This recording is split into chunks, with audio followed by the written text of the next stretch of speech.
ตัง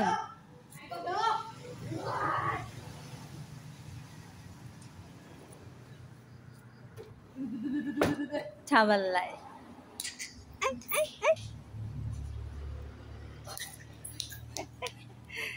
ไปกินข้าวปะตัง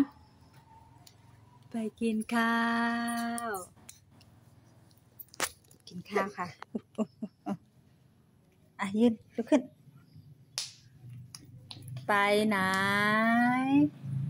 ไปไหนไม่ได้นะลูกไม่ได้มาบ๊ายบายมาไปกินข้าวได้แล้วลูกบ๊ายบายไปกันนะ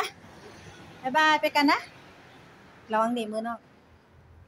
บ๊ายบายไปละไปดีกว่าออกได้เสริม